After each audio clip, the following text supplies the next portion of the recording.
I'm Sharyl Attkisson on the U.S.-Canadian border. The biggest police corruption case in FBI history, Operation Guard Shack, happened right here in Puerto Rico.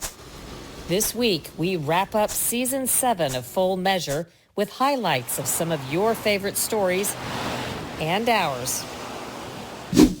There's three things the Amish don't like, and that's government. They won't get involved in government. They don't like the public education system, and they also don't like the health system. Well, those three things are all part of what COVID is. About a mile north of the Mexico border, They're right in here. Another group of illegal border crossers has scattered. ¿Dónde se fue tu compañero? We began the ride-along with Border Patrol in McAllen, Texas, 2 hours before sunrise. The closest point between these two countries, these two tiny islands. Right now we're over the Bering Sea, and this is the maritime boundary line. In other words, Russia on one side of the plain, America on the other. In the Canadian province of Alberta lies one of the possible answers to America's energy needs, Canadian oil, and lots of it. We're right next door. They should be looking at us as the solution to energy security. In your experience, is there a real increase in crime that we're seeing, or is this more perception than anything else?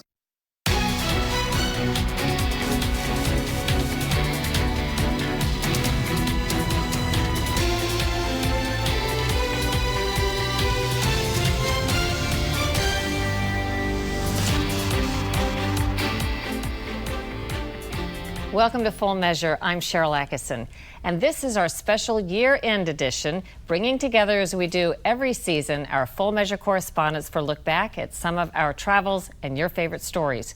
We're tackling important issues in a way that's different from other news coverage. We devoted a lot of time to covering COVID-related stories. People were thirsty for news, views, and angles that other media weren't covering. One of our most popular stories was my report on how the Amish community handled COVID, facing it head-on instead of trying to avoid it, and finding things turned out relatively good for them compared to places that locked down. Here's an excerpt. There's three things the Amish don't like, and that's government. They won't get involved in government. They don't like the public education system. They won't send their children to education, and they also don't like the health system. They rip us off. Those are three things that we feel like we're fighting against all the time. Well, those three things are all part of what COVID is. After a short shutdown last year, the Amish chose a unique path that led to COVID-19 tearing through at warp speed. It began with an important religious holiday in May. First time they went back to church, everybody got coronavirus. Lapp says they weren't denying coronavirus, they were facing it head on. It's a worse thing to quit working than dying. But to shut down and say that we can't go to church, we can't get together with family, we can't see our old people in the hospital, we got to quit working. It's going completely against everything that we believe. And you're changing our culture completely to try to act like they wanted us to act the last year. And we're not going to do it. That story has gotten several million views online and is still going strong. We also covered vaccine mandate controversies, we followed the money on COVID relief fraud, and we paid several visits with the experts at Fort Detrick to get a reality check from the U.S. Army Medical Research Institute of Infectious Diseases. We've turned to their experts for a steady and rational look at COVID from the start. So early on, some people said the vaccines would prevent infection, which it didn't. Said it would prevent spread, which it doesn't necessarily. Said that nobody vaccinated would be very sick or ever end up in the hospital or die. And as each one of those things, people looked around and saw that wasn't the case among people that they knew. I think it chipped away at the things that were said that they felt they could believe in. So expecting a vaccine to lead to no illness or no negative effects at all was very unrealistic. And I think it could have been messaged better that we expect. However, it's very clear that the vaccine is very advantageous at keeping people out of the hospitals. And it certainly is helpful as far as the symptoms that go along with it, decreasing those symptoms and allowing us to survive this infectious disease. And of course, we also documented the overcounting of COVID deaths, as well as CDC audio recordings that show their top scientists and officials knew they were disseminating false information about COVID vaccine effectiveness in people who already had COVID, but continued doing it anyway. To date, no public word of accountability for that. Scott Thuman and Lisa Fletcher with us now, have done remarkable work again this season. Glad you're here, glad you're back with us. Scott, one of the big stories that you continued work on was what started out as the oil boom to what it is today in this country. Yeah, and I think you'd both agree, political policies aren't something that traditionally excite viewers or get people to pay attention, but they really do start to pay attention when they're paying more at the pump or to heat their home. And well before the gas prices got as high as they are now, we were asking, if America has so many resources, so many rich opportunities, why can't we counter those rising costs? Prices are high, supply and demand aren't being met properly, so the government says, hey, Texas, hey, the rest of the country, produce more oil. Why isn't it that easy? It's not that easy because we need some certainty taking place. Certainty, he says, needed because producers want to know their investment in new wells will pay off for years to come. And some industry leaders say that's in doubt as the White House policies dramatically change the game, halting new permits on federal land, stopping pipelines, and making major clean energy commitments. It was a cornerstone of President Biden's campaign. Now, the administration will say, look, we're opening up land leases, reserves all across the country, 180 million barrels going out, and that they're encouraging more production here at home. But those oil and energy companies will say, look, if the future we think is going green, not black gold, we're less prone to investing in it. And of course, they say they also then have a hard time getting the funding to start new projects. Makes sense. We'll be continuing to cover that. Lisa, one of your big stories had to do with, I don't know if it's an overstatement to say it's one of the biggest change in college athletics in many, many years. Or ever. I don't think it's an overstatement at all. In fact, a lot of people thought this would never happen. We're talking about rule changes by the NCAA, and it was prompted by some activity in the courts, and that now allows college athletes to make money off of their name, image, and likeness. You've probably seen it referred to as NIL or NIL in a lot of the stories. But what this has done is opened up possibilities for them in terms of endorsement deals, other forms of compensation, and this universe of online marketing possibilities. Now, a big argument against this was that college athletes are already compensated in the minds of many because they get tuition, they get room, and they get board. So we went out to Atlanta to meet an NFL player who wanted to tell us why these changes were so necessary. Of course, none of this was an issue in the 70s when Tommy Tuberville played free safety at Southern Arkansas. And it was totally out of his hands as head football coach at Auburn. But now, as a U.S. Senator, Tuberville calls this new frontier of NCAA compensation a big experiment and believes if college athletes eventually earn a salary, ultimately a handful of schools will dominate sports. You can't have some groups out there doing it one way in one state and some groups doing it another way. So if I'm hearing you correctly, you support Congress stepping in to essentially level the playing field. Yeah. So all the schools and all the student athletes are treated equally. Yeah, the cat's out of the bag now. And for some of the elite college athletes, this is kind of shocking. They're already poised to make millions of dollars making money off their name, image, and likeness. And we're already hearing about controversies surrounding that. Coming up next, stay with us. Some of your favorite stories from our far-flung travels during Season 7 of Full Measure.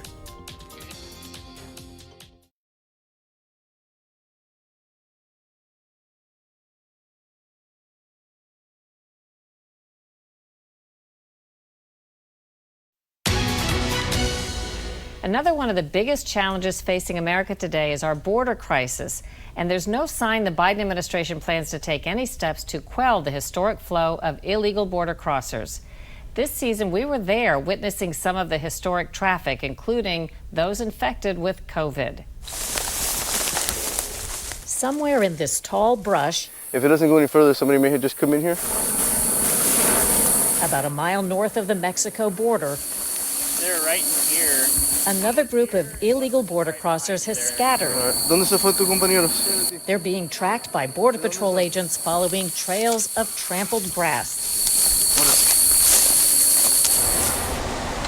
We began the ride-along with Border Patrol in McAllen, Texas, 2 hours before sunrise. In a matter of minutes, the first call. 9 people had just crossed the Rio Grande from Mexico. Understand?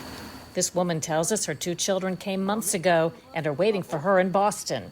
Her children came across by themselves, and one's 11, one's 14.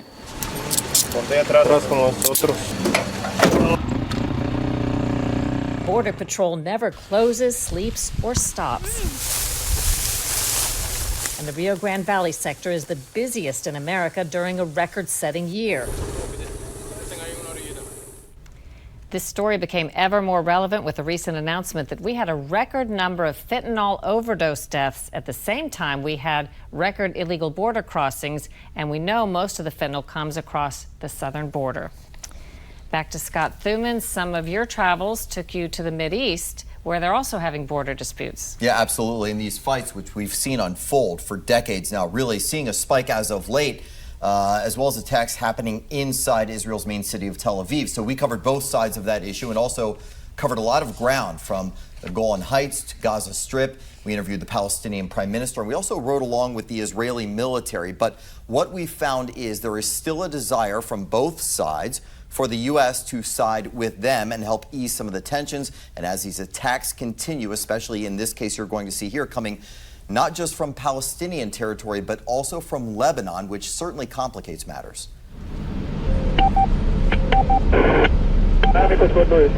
Embedded with the Israeli Defense Force in the far north of the country, I sit next to a soldier, automatic weapon at the ready. These idyllic hills, the setting recently for a dangerous escalation. Sadly, Hezbollah continues to roam these areas freely, build their rockets, stockpile them, put them in houses right next to schools. Just days before arriving, and for the first time in 15 years, the Lebanese terror group Hezbollah fired 19 rockets into the area, Israel retaliating from the land and sky. Their sights set on the Islamic extremist military and political group opposing Israel and Western powers operating here. From the top of Mount Dove, some 3,000 feet above sea level, Lieutenant Colonel Amnon Scheffler unravels the threat matrix. It has a lot to do with Iran. Iran is the sponsor for Hezbollah. Iran continues to bring the precision-guided missiles know-how and capabilities, and that is something that we're trying to stop. And complicating everything are the settlements that continue to go up in some territories. Now, when it comes to the Biden administration, it seems almost every president always wants to put his mark on the Mideast peace process. So far, the Biden administration seems to be a bit hands-off, not making it the top priority. Lisa, as far as your travels, some of them took you to Canada. Right, and there's no denying that the war in Ukraine is impacting prices at the pump. I mean, driving in today, I consistently saw prices over $5 a gallon. But here's the crazy part. Canada has the 3rd largest oil reserves in the world. And when we heard that President Biden was calling on countries that are neither aligned with U.S. sensibilities and often hostile to our interests, like Iran, China, and Saudi, to produce more oil, we went to Alberta to understand what was possible and why the U.S. didn't immediately ask for more oil from Canada. An energy shock, the likes of which we haven't seen since the early 1970s. And prices could keep rising. A combination of rising prices, limited supply, and a sudden war involving sanctions on major oil producer Russia, leaving the U.S. and other nations scrambling to meet demand. In the Canadian province of Alberta lies one of the possible answers to America's energy needs, Canadian oil, and lots of it. Mr. Speaker, they are looking for Alberta oil. Sonia Savage is Alberta's Minister of Energy and a former oil executive. She's on a campaign to put her country's oil resources at the disposal of the United States. What can Canada do to help America's oil supply? Here in Alberta, we sit on top of the 3rd largest reserves in oil in the world. The 3rd largest reserves, and we're right next door. They should be looking at us as the solution to energy security. Now, we already get more than 60% of our imported oil from Canada. And the Minister of Energy, she told me that they could immediately up that by 10%, which more than compensates for the 3% loss that we're dealing with from Russia. Amazing. I never knew any of that as far as Canada's supply. Neither did I. When we return, don't go away, because we're going to have a look at some of the hot button issues we tackled like nobody else.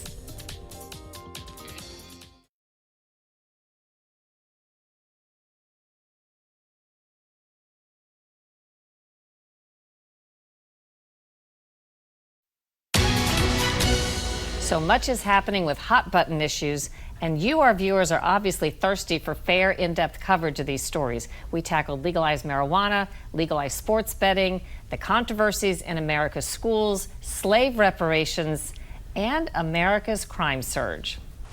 Senseless crimes captured on camera seem to provide hard evidence of a national crime wave.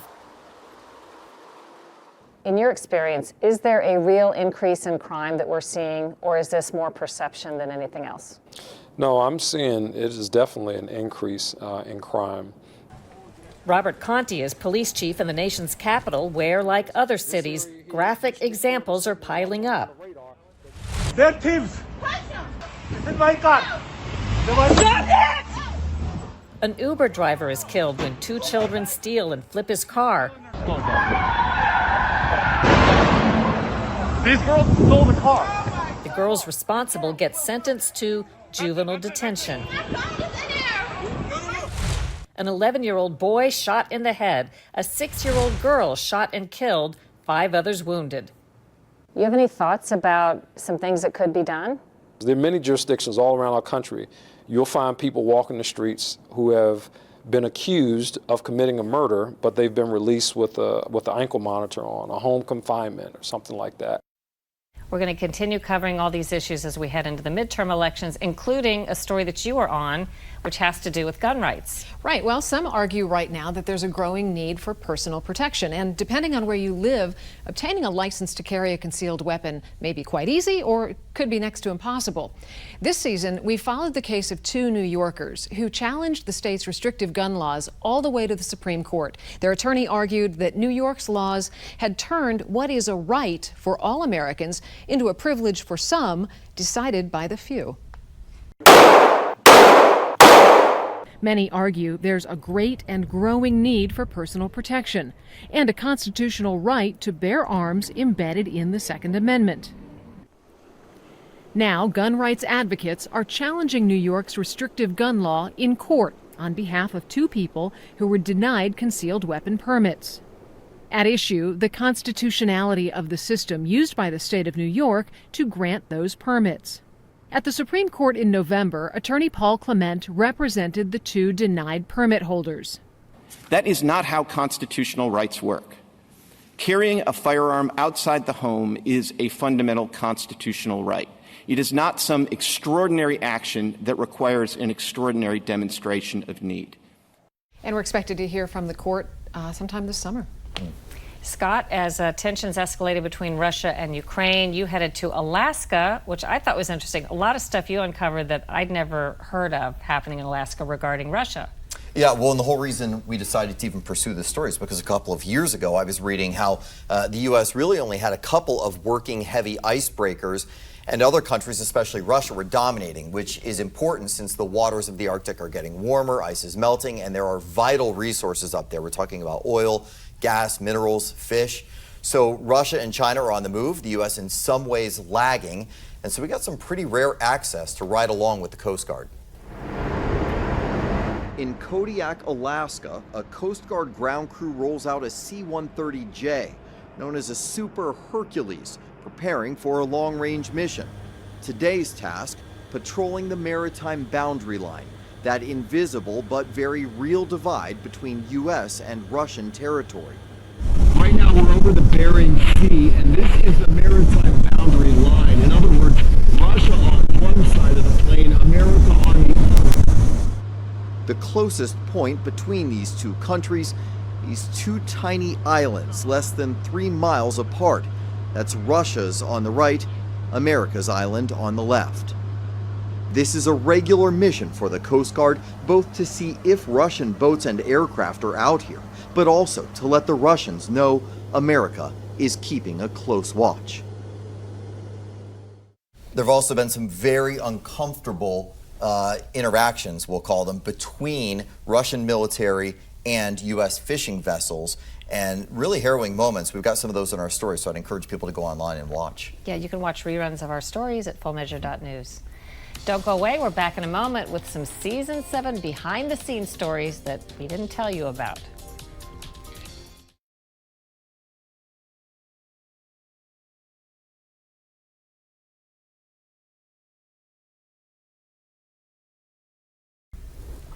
On our travels and shoots, of course, a lot of things happen behind the scenes that we don't always talk about in our stories, and we're going to tell you about a couple of them to end the program with today. Lisa, sometimes a little embarrassing. I've interviewed a lot of professional athletes over the years, but never an NFL lineman. We go to Caleb McGarry's house in Atlanta. He opens the door, and I couldn't restrain myself. I just said, "Oh my gosh, you are ginormous." And I immediately thought I'd offended the man, and he laughed, and he's like, "Yeah, I'm a big guy," and I think he's probably been told that many, many times, but you have no idea the difference between these guys in person and these guys on TV. You felt very, very small. I felt super tiny, yeah. He's like a house. He is like a house. Yeah. Scott, what about you? We were finishing our shoot in Alaska. Mark Orchard, producer, photographer Lee Jenkins. We decided we want one shot of this glacier. So we go hiking kind of in the middle of the nowhere to get to it.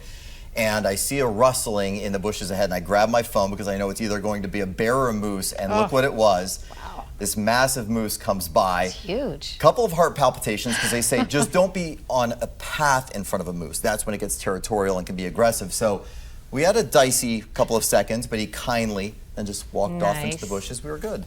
Mark and Lee didn't abandon you? I never looked behind me. They were gone. They were out of there. I was saying Moose went to look for squirrel. There you go. Well, I interviewed former President Trump at his New Jersey palace, the golf resort there, and they said he didn't have time to do a walk around afterwards like we'd like to do, but I asked him and he went. And here he showed me his new weight room at the club. Oh my. A funny thing he said, "They tell me these are beautiful machines. I don't know what they do." He's always very friendly before and afterwards, particularly if you're doing an interview that he perceives as fair and not attacking him. So anyway, thanks for the great work. We look forward to Season 8, announcing now that we will be back in the fall for Season 8. That is a wrap for Season 7. Season 8 will be our 8th full year of Full Measure, and we're getting ready to head out now to begin traveling and shooting some new original stories for you in the Full Measure tradition, with some of our best episodes replaying in this spot over the summer. And a big thank you to our lean and mean Full Measure behind-the-scenes staff. What a great team we have. Until next time, we'll be searching for more stories that hold powers accountable.